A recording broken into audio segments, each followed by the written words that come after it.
ராஜியும் கதிரும் இதே ஒற்றுமையோட கடைசி வரைக்கும் ட்ராவல்ஸை நடத்தினா நல்லாயிருக்கும்னு நினைக்கிறவங்க நம்ம சேனலை சப்ஸ்கிரைப் பண்ணி கூட பெல்ஸ்ல ப்ரெஸ் பண்ணுங்கள். இப்போ நம்ம கதிரும் ராஜியும் நல்லபடியாக ட்ராவல்ஸை ரன் பண்ணிக்கிட்டு இருக்காங்க. ஒரு பக்கம் நம்ம செந்தில் பையன் இப்போ நேருக்கு நேராகவே நம்ம பாண்டியன் கிட்ட உங்கள் கூட ஒன்றா இருக்கலாம், எங்களுக்கு விருப்பம் இல்லை, நாங்கள் தனியாக கோட்ரஸ்க்கு போகிறோன்ற மாதிரி வந்து சொல்கிறாங்க. இதை கேட்டு பாண்டியனும் போனால் போகட்டுன்ற மாதிரி சொல்கிறாங்க. கோமதி வருத்தப்பட்டு அலறாங்க.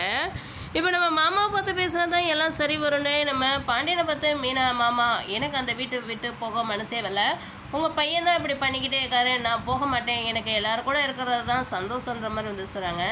அப்போ நம்ம வளர்ப்பு தான் பொய்யா போச்சில் இருக்கு அப்படின்னு இப்போ நம்ம பாண்டியன் வந்து போகிறாரு. ஒரு பக்கம் நம்ம கதிர் வந்து எல்லாரு மேலேயும் ரொம்ப பாசமாகவும் அக்கறையாகவும் அன்பாகவும் இருக்கான். கண்டிப்பாக நம்ம ஆசைப்பட்டு பிரியப்பட்டு வளர்க்காத பையன்தான் நமக்கு கடைசி வரைக்கும் கூட இருப்பான் போல இருக்கு. நம்ம யாரை பாசத்தோட ஊட்டி ஊட்டி வளர்க்குறோமோ அவங்க தான் விரோதி மாதிரி வந்து விலகி போவாங்க போல இருக்குன்னு இப்போ தான் பாண்டியனுக்கு புரியுது.